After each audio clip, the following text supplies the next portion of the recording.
अब नई पार्टी के बंद से वंदे मातरम का उद्घोष।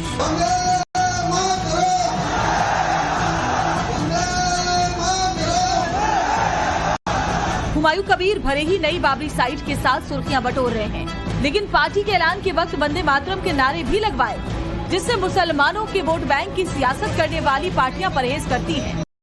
हुमायूं कबीर ने उसी वंदे मातरम के नारे मंच से लगवाए और समर्थकों से भी लगवाए।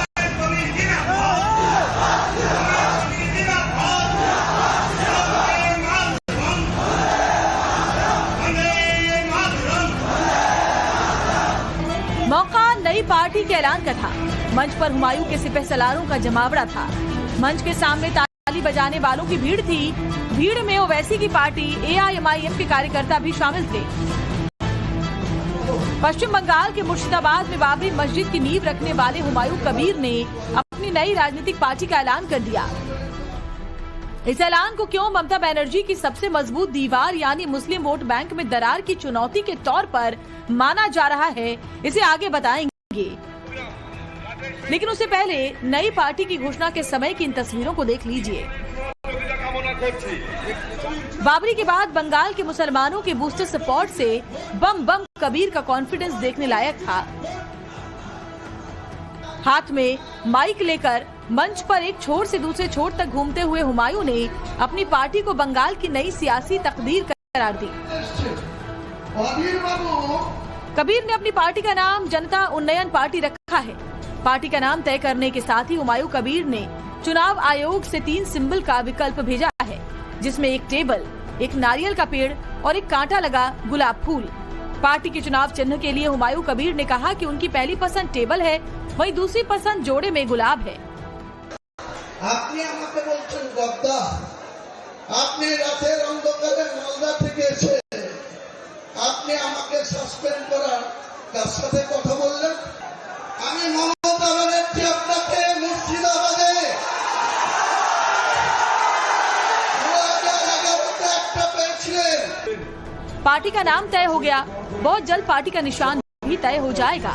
लेकिन उससे पहले ही हुमायूं कबीर ने मंच से ही कुछ सीटों पर अपनी पार्टी के उम्मीदवारों के नाम का भी ऐलान कर दिया। लेकिन सबसे अधिक चर्चा मुख्यमंत्री ममता बनर्जी के नाम हुमायूं कबीर के दिए चैलेंज की हो रही है। মমতা বন্দ্যোপাধ্যায়কে আমি চ্যালেঞ্জ করছি, আপনার সৎ সাহস থাকলে, সততা থাকলে আপনি বিশ্ববাবুকে ডেট দেন, আপনার সময় মতো বের করুন।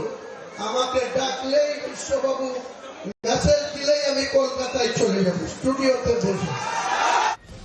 जिस वक्त मुर्शिदाबाद में हुमायूं कबीर अपनी नई पार्टी का ऐलान कर रहे थे, उस वक्त कोलकाता में उनकी विधानसभा सदस्यता को रद्द करने का भी फैसला सुनाया गया। नई बाबरी एपिसोड से पहले तक हुमायूं ममता बनर्जी की पार्टी TMC के विधायक थे। फिर बाबरी की नींव की बुनियाद डालने से पहले उन्हें निलंबित कर दिया गया। अब नई पार्टी के साथ वो बंगाल के उस राजनीतिक ढांचे को ढहाने की चेतावनी दे रहे हैं, जिसकी नींव पिछले 1.5 दशक से ममता बनर्जी ने मुस्लिम वोट की एकजुटता पर खड़ी की थी। कोशिश तो करेंगे अकेला ही बहुमत लेने के लिए, नहीं होगी तो मेरा ऊपर तो भरोसा सब लोगों को करना पड़ेगा। यही हालत आएगी, हैंग असेंबली होगी, कोई को बहुमत नहीं मिलना चाहिए। मिलेगी तो मेरा पार्टी मिलेगी, नहीं तो सब लोग को मेरा पीछे रोकने के लिए बोलूंगी। 30% वोट वाला मुस्लिम वोट बैंक बंगाल की राजनीति तय करता रहा है। ममता बनर्जी अब तक मुस्लिम वोट को एकजुट करने में कामयाब रही हैं, लेकिन अब हुमायूं कबीर ने ममता के खिलाफ मोर्चा खोल दिया है। न सिर्फ मोर्चा खोला है, बल्कि नई बाबरी की नींव रखकर खुद को बंगाल में बड़े सियासी मुस्लिम चेहरे के तौर पर आगे किया है।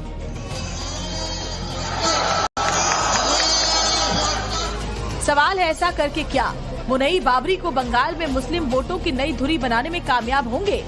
क्या मुर्शिदाबाद की नई बाबरी साइट के बाद नई पार्टी के ऐलान के वक्त हुआ ये जमावड़ा बंगाल की सत्ता बदल देगा? क्या सच में हुमायूं कबीर ममता बनर्जी के सामने मुस्लिम राजनीति का नया ओवैसी बनने की राह में है?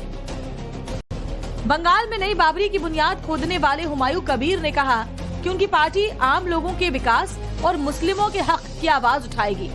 हुमायूं ने मुसलमानों से मुखातिब होकर साफ साफ शब्दों में कहा कि अब मुसलमान ममता के बहकावे में नहीं आएंगे, क्योंकि मुसलमान समझ गए कि ममता सिर्फ उनका वोट लेती है, लेकिन उनके लिए कुछ करती नहीं है। हुमायूं कबीर जो पॉलिटिकल मैसेज बंगाल के मुसलमानों तक पहुंचाने में लगे हैं, क्या वो जमीन पर पहुंचा है? क्या मुसलमानों का मन ममता को लेकर सच में बदलने वाला है? जब यही सवाल नवभारत संवाददाता ने हुमायूं की नई पार्टी के ऐलान की सभा में पहुंचे मुसलमानों से किया, तो क्या जवाब मिला, इसे आगे सुनवाएंगे। लेकिन उससे पहले हुमायूं के मंच पर मौजूद रहे ओवैसी की पार्टी के इस नेता को सुन लीजिए। कितने लोग आए हैं यहाँ पे? अभी तक तकरीबन उन्होंने पर्सनल खुद गाड़ी करके 5-6 हजार आदमी अभी तो दिखाई दे रहा है। AIM के पहुंचे हुए। AIM का पहुंचे। तो लोगों की क्या डिमांड हो रही है? लोग क्या चाहते हैं? लोग चाह रहे हैं कि गठबंधन, हुमायूं जी से गठबंधन हो, मिल के लड़े, ताकि आसानी से बीजेपी और TMC को हरा सके। हुमायूं कबीर बंगाल में कोई बाहरी चेहरा नहीं है, वो उसी मुस्लिम राजनीति से निकले हैं जिसे ममता बनर्जी बरसों से अपने कंट्रोल में मानती रही है। लेकिन अब हुमायूं कबीर खुद को बंगाल का ओवैसी बता रहे हैं और हुमायूं की यही लाइन ममता के लिए सबसे ज्यादा खतरनाक मानी जा रही है। अगर हुमायूं कबीर की पार्टी का ओवैसी की पार्टी AIMIM के साथ बंगाल में गठबंधन हो गया तो इससे ममता की मुश्किलें जरूर बढ़ सकती हैं। वजह है AIMIM के असदुद्दीन ओवैसी का रिकॉर्ड। बिहार विधानसभा का चुनाव, ओवैसी की पार्टी को बिहार में भले ही 5 सीटों पर जीत मिली, लेकिन 2 दर्जन से अधिक सीटों पर मुस्लिम वोट काटकर विपक्ष यानी महागठबंधन की हार पक्की कर दी। ऐसे में अगर हुमायूं कबीर और ओवैसी की पार्टी साथ आकर बंगाल में 5-7% मुस्लिम वोटों को काटने में कामयाब हो जाती है तो इससे ममता बनर्जी को बड़ा नुकसान हो सकता है। TMC को खिलाफ जो लड़ना चाहते हैं, बीजेपी को जो रोकना चाहते हैं बंगाल को सत्ता में आने के लिए, सब लोगों को साथ में कोई दुश्मनी नहीं है, किसी को साथ मेरा कोई प्रॉब्लम नहीं है गठबंधन करने के लिए। उनको तो आगे बढ़ना चाहिए ना। बाबरी मस्जिद बनाने के बहाने हुमायूं कबीर मुर्शिदाबाद के मुस्लिम वोटों को साधने का दांव चला तो अब नई पार्टी बनाकर बंगाल के मुस्लिम वोटों का ध्रुवीकरण करने के सियासी मिशन पर है। इस तरह से उनकी नजर बंगाल के 30% मुस्लिम वोटों पर है, जो बंगाल में बनर्जी का कोर वोट बैंक रहा है। बंगाल में करीब 30% मुस्लिम वोटर हैं, जो 294 सीटों में से करीब 100 पर निर्णायक भूमिका में है। नई पार्टी के ऐलान के वक्त हुमायूं कबीर ने ये दावा भी किया कि उनकी पार्टी 100 सीटों पर जीतेगी। 2010 के बाद से ही बंगाल में मुस्लिम वोटर TMC का कोर वोट बैंक माना जाता रहा है। ममता बनर्जी की लगातार 3 बार जीत में मुस्लिम वोटरों की बड़ी भूमिका रही है, लेकिन बाबरी मस्जिद के मुद्दे पर हुमायूं कबीर की पार्टी मुस्लिम वोटों को जरूर बांट सकती है, क्योंकि हुमायूं कबीर अब नई पार्टी बनाकर सीधा मुकाबला करने का दावा कर रहे हैं, खासकर उन इलाकों में जहां मुस्लिम आबादी अधिक है। हुमायूं कबीर को सीधे ममता बनर्जी को चुनौती देने का हौसला यूं ही नहीं मिला है, ये हौसला इन नमाजियों को देखकर मिला है। अभी नई बाबरी की नींव भी ठीक से नहीं खुदी, तभी यहाँ लाखों लोग नमाज के लिए इकट्ठा हुए। सोचिए, जब यहाँ नई बाबरी की दीवार खड़ी होने लगेगी, फिर कितने मुसलमानों को खींचने वाला ये मैग्नेट बनेगा। वहीं दूसरी ओर बीजेपी के नेता बंगाल में हिंदू वोटों को एकजुट करने में जुटे हुए हैं। बीजेपी को लाइए, वो मस्जिद मंदिर बनाइए, लेकिन बाबर का नाम लिखने नहीं दूंगा। बीजेपी बाबर का नाम पश्चिम बंगाल में लिखने नहीं देगा। बीजेपी को लाइए, ममता रहेगी तो बाबर का नाम लिखा जाएगा। बीजेपी कह रही है कि बंगाल में ममता बनर्जी रहेंगी तो बाबर का नाम लिखा जाएगा। वहीं हुमायूं कबीर का दावा है कि फरवरी में वो 1 लाख मुसलमानों से पवित्र कुरान पढ़वाएंगे, फिर नई बाबरी मस्जिद बनाने का काम शुरू होगा। साफ है, नई बाबरी ममता बनर्जी के लिए दोधारी तलवार बनी हुई है, क्योंकि जिस वक्त बंगाल में चुनावी अखाड़ा खुला होगा उस वक्त नई बाबरी की दीवार खड़ी होनी शुरू हो जाएगी। ऐसे में ममता बनर्जी की सबसे बड़ी चुनौती उस फासले को पाटने की होगी जो उनके वोट बैंक को नई बाबरी की दीवार बढ़ा सकती है, क्योंकि बंगाल का चुनावी इतिहास गवाह है। 2011 में ममता बनर्जी के लिए बंगाल के मुसलमानों ने लेफ्ट से किनारा कर लिया। 2021 में बंगाल के मुसलमानों ने ममता के लिए कांग्रेस छोड़ दिया। अब देखने वाली बात ये होगी कि 2026 में बंगाल के मुसलमान नई बाबरी और ममता में किसके साथ रहेंगे।